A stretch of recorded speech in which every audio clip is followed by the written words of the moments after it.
man in black was already standing outside the gates before Trevor Deely even turned the corner. It was 3:30 in the morning on December 8th, 2000.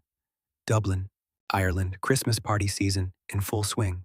22-year-old Trevor Deely had stopped by his office in the pouring rain to grab an umbrella before walking home.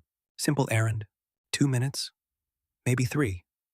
But CCTV cameras captured something that investigators would spend the next 2 decades trying to explain. A stranger, dressed entirely in black, standing motionless in the freezing rain outside Trevor's workplace, staring at the gate and waiting. Waiting for what? Waiting for whom? Trevor Deely was never seen again. So here is the question that has haunted Ireland for 24 years. Who was the man in black? And did he know exactly who was about to walk through that gate? Welcome back. If you're new here, you found us at the right moment, because this case is one of the most psychologically disturbing disappearances I have ever covered. Tonight, we're going to Dublin, December 2000. A young man walks home from a Christmas party, makes one small detour, and steps off the face of the earth. But here's what makes this case different from any other missing person story: the CCTV footage. Because the cameras don't just show Trevor disappearing, they show someone watching for him, someone who slips out of the shadows and follows him into the dark. Before we're done tonight, we're going to talk about a letter that arrived years after Trevor vanished, a reconstruction that finally put a face to the shadow, and one question that his family has been asking since the morning they realized he wasn't coming home. If this is the kind of story that keeps you up at night, and trust me, it will, hit subscribe. We cover international cases just like this one every week. Now, let's go back to Dublin. To understand Trevor Deely's disappearance, you have to understand Dublin in the year 2000 and what that city felt like at the turn of the millennium. Ireland in 2000 was in the middle of what economists called the Celtic Tiger era. After decades of emigration and recession, the country had exploded into prosperity. Dublin was booming. Construction cranes on every skyline, new money flooding in, a young population who believed, for the first time in generations, that the future was genuinely bright. There was an electricity in the air, a sense that things were good, finally, and only getting better. Trevor Deely fit perfectly into that world. He was 22 years old, fresh-faced, ambitious.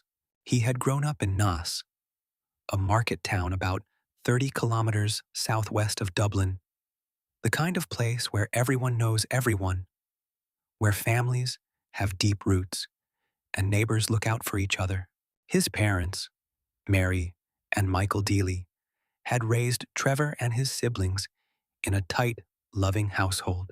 By all accounts, Trevor was the kind of young man who made people feel at ease. He was sociable, reliable, the sort of person you could count on. He had recently landed a job at Bank of Ireland Asset Management, a solid position for someone his age, in a gleaming new office on Baggot Street in the heart of Dublin. He was building something. He had plans. On December 7th, 2000, a Thursday, Trevor attended his workplace Christmas party. It was held at Copperface Jack's, a nightclub on Harcourt Street that was, and still is, one of Dublin's most iconic venues. The party wound down late, as Christmas parties tend to do. Trevor had a few drinks. Nothing alarming, nothing unusual. He was in good spirits. By the time he left the venue, it was well past midnight. He was heading home to his apartment, a walk of roughly 2 kilometers through the nighttime city. Dublin at 3 a.m. is not a threatening place. Not particularly. It's a walking city, a pub city, streets still dotted with people making their way home from nights out. Trevor had no reason to be afraid. He had one small detour to make first. It was raining heavily, the kind of cold December downpour that soaks through a coat in minutes. And Trevor didn't have his umbrella. He decided to stop by his office on Bagot Street, just a quick detour, to pick it up before continuing home. That decision, that one small, entirely logical decision, is where the story of Trevor Deely ends and where the mystery begins. The Harcourt Terrace, CCTV cameras, older equipment, grainy footage, in the way of all cameras from that era, captured Trevor walking through the night, collar up, head down against the rain, moving with the easy, unhurried gait of someone who is tired but not worried. He reaches his office on Bagot Street at approximately 3:30 a.m. He lets himself in through the gate. He goes inside, retrieves his umbrella. The whole visit lasts perhaps 3 minutes, maybe 4. But here is what the cameras had already captured before Trevor even arrived. A man, dressed entirely in black, dark jacket, dark trousers, dark cap, standing outside the gates of Bank of Ireland Asset Management in the pouring rain, motionless, not sheltering under an awning, not moving on, not doing anything that a person would ordinarily do at 3:30 in the morning in the middle of a cold December rainstorm. Just standing, watching the gate.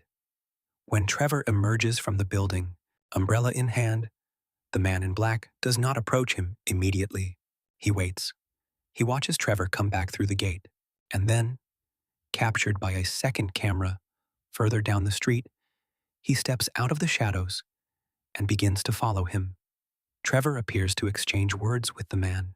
The footage is grainy, the angle imperfect, but investigators believed there was some brief interaction, some contact, some moment of proximity between the young man walking home and the stranger who had been waiting for him in the rain. After that exchange, Trevor Deely walks on down Harcourt Road and is never recorded on camera again. His family reported him missing when he failed to come home or make contact. By the time Gardaí, the Irish police, began to investigate, the trail was already cold. Trevor's apartment showed no sign that he had ever arrived. There were no witnesses who came forward, no physical evidence found along his route, no trace, no body, nothing. He was 22 years old, in his first good job, in the middle of the Christmas season. He was gone. The Garda investigation into Trevor Deely's disappearance began immediately, but from the start, it was hampered by the limitations of the era. CCTV coverage in Dublin in 2000 was inconsistent. The cameras that existed were older models, producing low-resolution footage. The man in black was visible, his presence undeniable, but his face was not clear enough for immediate identification. Investigators worked the footage carefully. They established a timeline. They identified every camera along Trevor's likely route home, and here is where the investigation hit its first wall. After the footage of the man following Trevor down Harcourt Road, there was nothing. Trevor simply ceased to appear. Whether he turned off the main road, whether something happened before the next camera's field of view, the footage could not tell them. For years, the case sat in that frustrating category of Irish cold cases, technically open, actively investigated in fits and starts, but yielding no significant breaks. Trevor's family, his parents Mary and Michael, his siblings, refused to let it die. They gave interviews. They kept the story alive in the Irish media. They pushed, because when someone you love vanishes into the wet Dublin night, you don't stop pushing. In 2015, a significant development. An anonymous letter arrived, addressed to the Deely family. The letter claimed to have information about what happened to Trevor and pointed investigators toward a canal, specifically toward the Royal Canal or the Grand Canal, waterways that thread through Dublin and its surrounding landscape. The letter was taken seriously enough that sections of the Grand Canal were searched. Nothing conclusive was found. The author of the letter was never publicly identified, but the letter raised a question that some investigators had quietly considered for years. Had Trevor met his end near one of Dublin's waterways? It was a theory, an agonizing, unverifiable theory. Then, in 2018, the Garda Cold Case Unit revisited the case with new technology and new eyes. They did something that the original 2000 investigation had lacked the tools to do properly. They enhanced the CCTV footage, and for the first time, a face began to emerge from the shadows. Using forensic image enhancement, investigators were able to produce a clearer image of the man in black. They identified distinguishing features: a particular build, particular clothing details, a way of carrying himself in the rain. In 2018, Garda released a new public appeal, enhanced footage, and an artist's impression of the man they still, after 18 years, wanted to speak to. The appeal generated significant public response. Tips came in, names were put forward. The Garda Cold Case Unit worked through them methodically, ruling suspects in and out. The man in black had still not been publicly identified, but the net was drawing tighter. Here is where the Trevor Deely case does something almost no cold case does. It advances. In 2022, 22 years after Trevor vanished, the Garda Cold Case Unit announced that they had identified the man in black. His name was not publicly released at that stage, but investigators confirmed they had named a specific individual as the person visible in the CCTV footage from Bagot Street on the night of December 8, 2000, the man who had been standing in the rain outside Trevor's office, the man who had stepped out of the shadows and followed him. They knew who he was. And here is the detail that recontextualizes everything. Investigators believe this individual was known to people connected to Trevor's social circle. This was not a random stranger who happened to be standing outside a bank building at 3:30 in the morning in the pouring rain. The current working theory, and Garda have been careful to frame it as an active line of inquiry rather than a concluded finding, is that Trevor's encounter with this man was not a matter of terrible, random chance. Someone may have known he would be there. Think about what that means. Go back to that footage. The man in black arrives at the gate before Trevor. He is already there, already waiting, already standing in the rain in the dark. Before the young man with the umbrella rounds the corner, either this individual knew Trevor's likely route home, or he knew about the office detour, or, and this is the possibility that has never been ruled out, this meeting was not accidental in any sense of the word. The CCTV footage, that once seemed like a chilling but ambiguous piece of evidence, had transformed into something far more sinister, a record of a targeted encounter. In 2023, reports emerged that Garda had traveled abroad in connection with the investigation, pursuing leads in another country. The individual believed to be the man in black was understood to be living outside Ireland. This complicated any potential prosecution significantly, involving international cooperation, extradition considerations, and legal frameworks across multiple jurisdictions.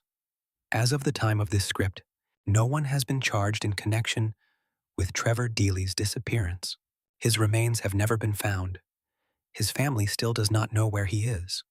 The Trevor Deely case stands today as Ireland's most prominent open missing persons investigation and one of the most psychologically haunting disappearances in modern European true crime.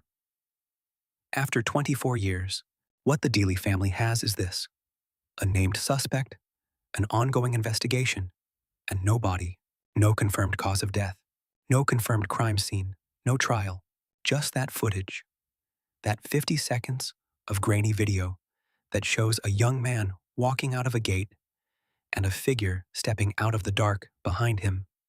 What this case teaches us is uncomfortable to sit with. We want to believe that strangers who mean us harm are identifiable. That darkness announces itself. But the man in black stood in the open, in a public street, on a camera, and for 22 years, he remained anonymous. The footage was always there. The threat was always visible. And still, Trevor's parents, Mary and Michael, have spoken publicly about their experience of living without an answer. Not knowing is its own form of ongoing loss, a grief that cannot complete itself because the story has no ending. They have advocated for better CCTV infrastructure, for cold case resources, for the kind of institutional attention that keeps cases like Trevor's from fading into administrative silence. Trevor Deely was 22 years old. He had a family who loved him, a career just beginning, a walk home that should have taken 20 minutes. Somewhere in Dublin that night, his story ended. We don't know where. We don't know exactly how, but we know now that he did not walk home alone. Someone made sure of that. I want to know what you think. The man in black arrived at those gates before Trevor did. He was already standing there, in the freezing rain, in the middle of the night. Here is my question for you. Do you think this was premeditated? That someone knew Trevor would take that detour? Or do you think there's another explanation for that timing that investigators may be overlooking? Leave your theory in the comments. I read every single one, and this community genuinely produces some of the sharpest analysis I've seen anywhere online. If you're new here, and this case gripped you the way it grips me, subscribe. We cover cold cases, international mysteries, and the kind of psychological deep dives you won't find on mainstream channels. Every week. Next time, we're going somewhere entirely different. A case involving institutional silence, a disappeared document, and a community that spent 30 years wondering why no one in authority wanted to find the truth. Until then, be safe out there, and maybe don't walk home alone at 3 a.m.